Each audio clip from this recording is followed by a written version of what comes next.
A jornada da humanidade começa antes que qualquer passo fosse dado, antes que qualquer espécie respirasse, antes que qualquer átomo existisse. Tudo nasceu do silêncio absoluto, de um vazio tão profundo que só poderia ser preenchido por um Criador ilimitado. O primeiro capítulo desta história não se inicia com criaturas, cidades ou povos, mas com o próprio Deus. Ele fala, e ao falar, dá vida. Ele ordena, e ao ordenar, organiza todas as coisas. Assim, o universo nasce não de acaso, mas de intenção, propósito e desígnio. A primeira luz se expandiu como um rio de ouro derramando-se pelas trevas infinitas. Essa luz não era apenas brilho, era ordem, direção e início. Deus separa essa luz das trevas, criando o primeiro ciclo, a primeira medida do tempo, o dia e a noite. Cada ato subsequente moldaria o que conhecemos como vida. As águas se movem, se separam, se erguem e se recolhem.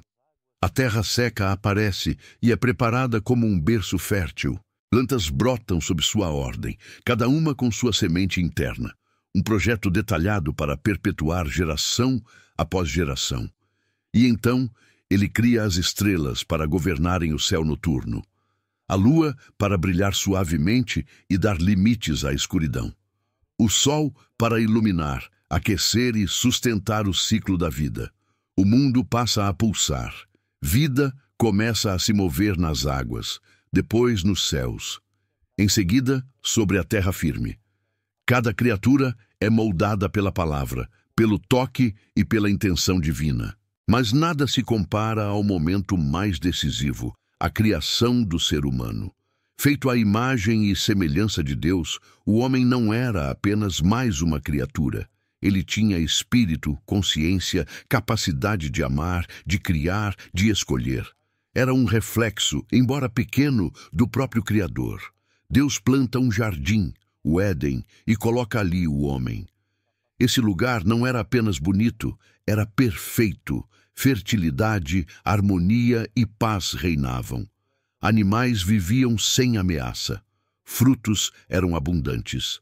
E, acima de tudo, Deus caminhava no jardim e falava com o homem. Não havia distância, não havia barreiras, não havia confusão. Mas o amor de Deus nunca forçou a obediência. Havia escolha, havia liberdade. A narrativa da queda não é apenas uma história antiga, é a explicação do porquê o mundo é como é. Adão e Eva cedem ao engano. A serpente planta a dúvida e a soberba. O fruto proibido é comido. E naquele momento, o coração humano se rompe. A consciência muda. A pureza se perde. O pecado entra no mundo, trazendo consigo dor, morte, conflito e separação. Ainda assim, Deus promete redenção. Uma semente viria um dia para esmagar o mal. Gerações passam. A humanidade cresce e se multiplica, mas a corrupção aumenta. A violência toma conta da terra. A maldade se espalha profundamente. Havia um homem, porém, que ainda andava com Deus. Noé. Noé recebe instruções para um projeto gigantesco, uma arca que abrigaria a vida durante o julgamento que viria sobre a terra. Ele trabalha durante décadas sob zombaria, desprezo e incredulidade. Mas ele continua porque ouviu a voz de Deus. Quando o dilúvio chega, a terra é totalmente transformada. A arca se torna o último refúgio de vida. E quando as águas baixam, Noé sai para um mundo novo, diferente, vazio e silencioso. Deus então faz uma aliança com ele e o arco-íris é colocado como símbolo eterno de misericórdia. Mas a humanidade rapidamente volta a se desviar. Um novo orgulho nasce entre as pessoas. Em vez de se espalharem pela terra, como Deus ordenou, elas se unem para construir algo colossal, a Torre de Babel. Era mais do que um edifício. Era uma tentativa de alcançar a glória divina com força humana. Deus confunde suas línguas e povos são espalhados, originando culturas, nações e tradições ao redor do mundo. Nesse cenário de mudanças, divisões e novos começos, surge um homem que se tornará um marco definitivo. Abrão, mais tarde chamado Abraão. Abrão vivia em Ur dos Caldeus, um lugar de cultura, comércio e idolatria. Mas Deus o chama com uma promessa grandiosa: saia da sua terra, da sua parentela, e eu farei de você uma grande nação. Essa ordem exigia coragem, fé e entrega total. E Abrão obedece sem saber exatamente para onde está indo. Ele caminha guiado apenas pela voz divina. A partir daqui, começa a formação do povo que carregará o nome de Deus ao longo de milênios. Os dias de Abraão são marcados por provações, fome, disputas, viagens longas, guerras entre reinos da época e a expectativa de uma promessa que parecia impossível, ter um filho mesmo sendo idoso. Mas Deus reafirma sua promessa várias vezes. Muda seu nome para Abraão, que significa pai de muitas nações. E em um momento tão improvável quanto belo, nasce Isaque, o filho da promessa. Essa história, porém, está apenas começando. A partir daqui, a continuação segue na parte 2, onde mergulharemos profundamente na vida dos patriarcas, na trajetória de Jacó, na história de José e no surgimento de Moisés. Após o nascimento de Isaque, o filho prometido, a vida de Abraão se torna ainda mais simbólica. Abraão não representa apenas o início de uma linhagem, mas o início de um povo que carregaria consigo o nome de Deus por milhares de anos. Cada passo dele, cada decisão, cada ato de fé se tornaria referência e fundamento espiritual para gerações futuras. Isaque cresce em meio ao cuidado de seus pais, mas também em meio a culturas estrangeiras, povos nômades, tribos diversas e nações que começavam a estabelecer suas identidades. O mundo antigo era marcado por tensões entre povos que disputavam terras, água e recursos. A vida era árdua, mas cada detalhe carregava a mão invisível de Deus conduzindo sua promessa. Quando Isaque se torna adulto, Abraão envia um servo fiel à sua terra de origem para encontrar uma esposa adequada. Essa busca culmina no encontro com Rebeca, uma mulher de caráter, gentileza e coragem. Alguém preparada para dar continuidade à promessa divina.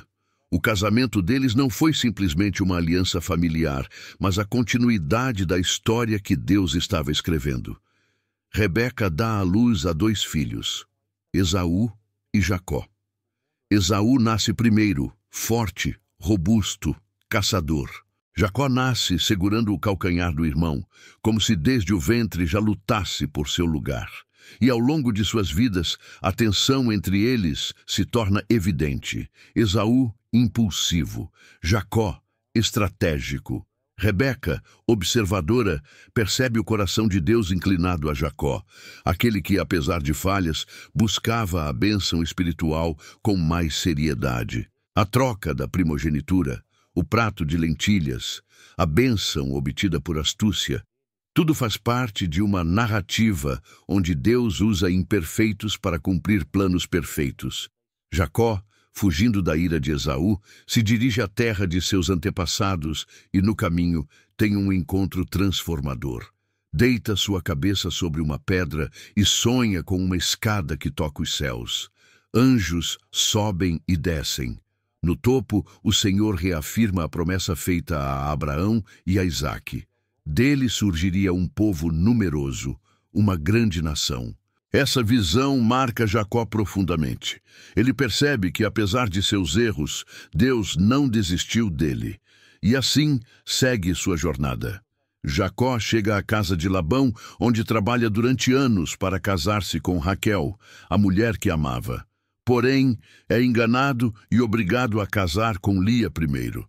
A história se torna complexa, cheia de emoções, ciúmes e tensões familiares. Ainda assim, daquele ambiente nasceriam os patriarcas das 12 tribos de Israel. Rubem, Simeão, Levi, Judá, Dan, Naftali, Gade, Azer, Issacar, Zebulon, José e Benjamim, nomes que ecoam por toda a Bíblia e que dariam origem ao povo escolhido. Entre todos os filhos, José se destaca não apenas por ser amado por Jacó, mas pela presença constante de Deus em sua vida. Suas roupas coloridas representavam privilégios, mas também despertavam inveja entre seus irmãos. E quando José começa a ter sonhos proféticos, sonhos que sugeriam que um dia ele teria posição elevada, a animosidade cresce. O ódio chega ao ponto em que seus irmãos planejam matá-lo. Por fim, decidem vendê-lo como escravo. A cena da caravana ismaelita levando José para o Egito simboliza um momento de ruptura familiar, dor e destino divino se movendo silenciosamente. No Egito, José enfrenta situações duríssimas: servidão, falsas acusações, prisão injusta. Porém, mesmo nos vales mais profundos, Deus está presente. José prospera na casa de Potifar, ganha respeito dos prisioneiros e, apesar de tudo, não perde sua fé. O ponto de virada acontece quando o faraó tem sonhos perturbadores que ninguém consegue interpretar. José é chamado. Ele ouve os sonhos e revela: viriam 7 anos de fartura seguidos de 7 anos de fome severa. O faraó reconhece nele sabedoria divina e o eleva ao cargo mais alto depois dele próprio, governador do Egito. Nos anos seguintes, José administra estoques, fortalece o país e torna o Egito o centro econômico da região. Quando a fome alcança Canaã, os irmãos de José viajam ao Egito buscando alimento. Eles não imaginam quem está diante deles. José reconhece seus irmãos, mas eles não o reconhecem. Aquele encontro é um dos momentos mais intensos da Bíblia, o reencontro entre traição passada e redenção presente. José testa seus irmãos, observa mudanças, vê arrependimento e finalmente se revela. O choro, a emoção, o perdão, tudo marca a restauração da família que Deus havia escolhido para formar Israel. Jacó e toda a família descem ao Egito, onde passam a prosperar. Mas os anos se passam, gerações mudam, e um novo faraó surge que não conhecia José, nem sua história. Vendo os hebreus crescerem em número, teme sua força e os transforma em escravos. Começa um período sombrio: opressão, trabalhos forçados, sofrimento. A esperança parece distante, mas Deus jamais ignora o clamor de seu povo. É nesse cenário que nasce Moisés, um dos personagens mais influentes da história humana. O faraó ordenara a morte dos meninos hebreus recém-nascidos, mas Jocabede, a mãe de Moisés, escondeu-o. Ela o colocou em um cesto e o deixou nas águas do Nilo, confiando em Deus mais do que no destino. A filha do faraó encontra o bebê e decide criá-lo como príncipe. O menino hebreu cresce em palácios, aprende ciência, guerra, política, filosofia e cultura egípcia. Tudo o que mais tarde usaria para conduzir seu povo com liderança inigualável. Porém, ao ver a opressão dos hebreus, Moisés se revolta e acaba matando um egípcio que agredia um escravo. Ele foge para o deserto, onde vive anos como pastor, longe dos palácios. É ali, na calmaria da vida simples, que tem um encontro que transformaria não apenas sua vida, mas toda a história de Israel. Diante de uma sarça que ardia sem se consumir, Moisés ouve a voz de Deus. O chamado é claro: retornar ao Egito e libertar o povo.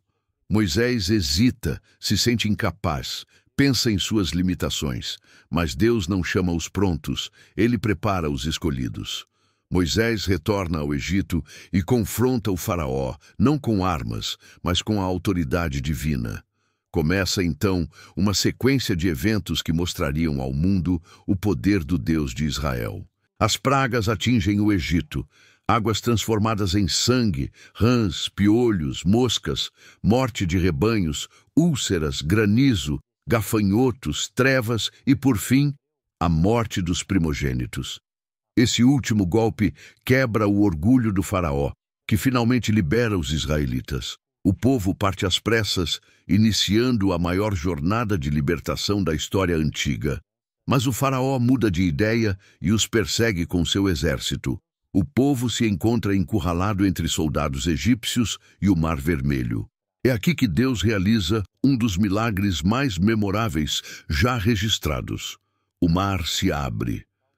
Paredes de água se erguem e o povo atravessa em terra seca.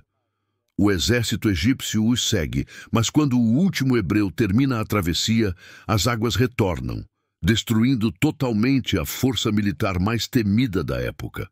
A liberdade finalmente chegou, mas a jornada apenas começava. Daqui em diante continuaremos na parte 3, onde você verá o deserto, a aliança, os mandamentos, a construção da identidade do povo e a transição para a terra prometida. A história continua no exato ponto onde a parte 2 terminou. O mar se fecha, o povo está livre e o Egito já não tem mais forças para alcançá-los. Pela primeira vez em séculos, Israel respira liberdade. Entretanto, a jornada que vem à frente não será simples. A escravidão marcou o corpo, mas também marcou a mente, e agora Deus precisará moldar espiritualmente uma geração inteira. O deserto se abre diante dos hebreus como uma imensa extensão de areia, calor intenso durante o dia, frio penetrante à noite e caminhos incertos. Mas cada passo tem direção, porque Deus não os abandonou à própria sorte. Ele se manifesta visivelmente, dia após dia, através de uma coluna de nuvem durante o dia e uma coluna de fogo durante a noite.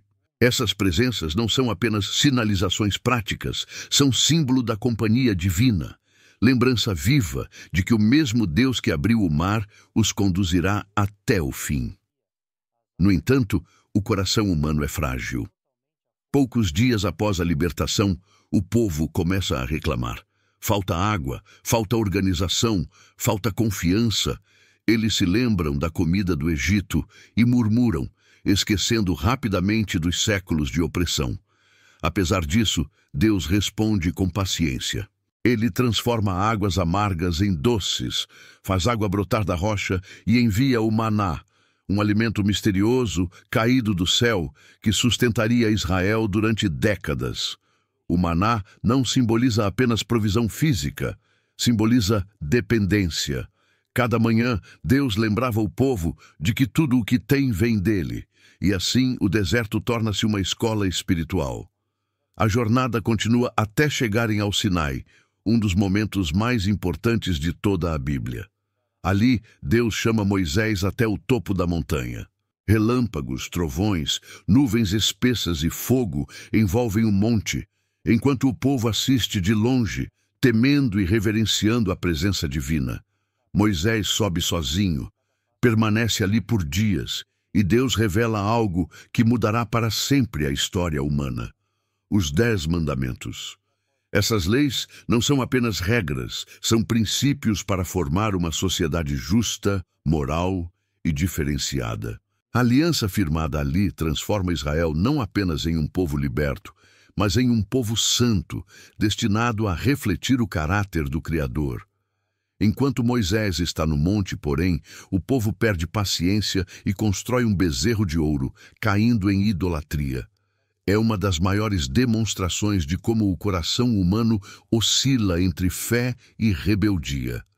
Moisés desce, vê o pecado, corrige o povo e intercede diante de Deus. Essa intercessão revela a profundidade espiritual de Moisés. Ele não era apenas líder político, era pastor, defensor, intercessor. Após restaurar a ordem, Deus dá instruções detalhadas para a construção do tabernáculo, uma tenda sagrada onde ele habitaria no meio de seu povo. Cada cortina, cada objeto, cada móvel tem significado espiritual. A arca da aliança, o altar de incenso, o candelabro, a mesa dos pães, tudo simbolizava relação, perdão e presença divina. Quando o tabernáculo fica pronto, a glória de Deus o enche de maneira tão intensa que até Moisés precisa se afastar. Pela primeira vez desde o Éden, Deus estabelece um espaço onde a humanidade pode se aproximar de sua presença de forma protegida e ordenada. A partir daí, começa a longa peregrinação pelo deserto.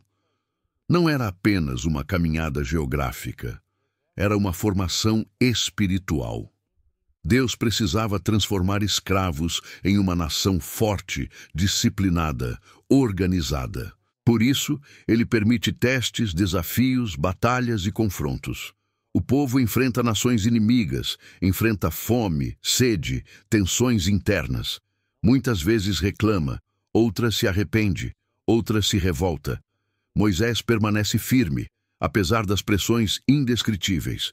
Ele ouve queixas, administra conflitos, guia centenas de milhares de pessoas, enfrenta oposição e ainda mantém sua intimidade com Deus. A Bíblia diz que Moisés falava com Deus face a face, como quem fala com um amigo. Poucos homens na história tiveram uma comunhão tão profunda. Durante essa viagem, surge um personagem que se tornará fundamental: Josué. Guerreiro, leal, espiritual, disciplinado. Ele se torna o braço direito de Moisés e será no futuro a ponte entre o deserto e a conquista da terra prometida. Décadas passam. A geração que saiu do Egito não entra na terra, porque seus corações permaneceram presos à incredulidade. Somente seus filhos, uma nova geração mais obediente e moldada pela disciplina do deserto, receberiam a promessa. Ao final da jornada, Israel chega às margens do rio Jordão. Do outro lado está Canaã, a terra que Deus prometera a Abraão séculos antes. Uma terra boa, fértil, abundante, mas cheia de desafios, cidades fortificadas, exércitos poderosos, povos hostis. Ali, Moisés sobe ao Monte Nebo. Ele vê a terra de longe, cada vale, cada colina, cada horizonte. Deus permite que ele veja, mas não permite que entre, porque sua missão havia sido completar a jornada do deserto, não iniciar a conquista. E naquele monte, Moisés encerra sua missão na terra. Sua morte marca o fim de uma era e o início de outra. Josué assume a liderança. Forte e corajoso, ele conduz Israel através do Jordão, que se abre diante da Arca da Aliança, assim como o Mar Vermelho se abrira diante de Moisés décadas antes. É um símbolo. O Deus que iniciou a jornada é o mesmo que a completará. A primeira grande batalha é Jericó, a cidade murada. As instruções de Deus parecem estranhas. Marchar ao redor da cidade por 7 dias. Mas Josué obedece. No 7º dia, ao som das trombetas, as muralhas caem. Esse evento marca o início das conquistas que estabeleceriam Israel como nação. Cidades são tomadas, povos derrotados, alianças feitas. O território é distribuído entre as 12 tribos, e Israel finalmente se estabelece na terra que Deus havia prometido séculos antes a Abraão, Isaque e Jacó. A história da jornada bíblica termina não com um povo perfeito, mas com um povo transformado. Um povo que testemunhou milagres, experimentou disciplina, recebeu leis divinas, enfrentou dificuldades e viu as promessas se tornarem realidade. Um povo cuja identidade está entrelaçada com cada intervenção de Deus. Assim, conclui-se esta grande narrativa, da criação à conquista, da promessa ao cumprimento, das trevas à luz, da escravidão à liberdade, de Abraão a Josué. Uma história que atravessa milênios e continua influenciando o mundo até hoje.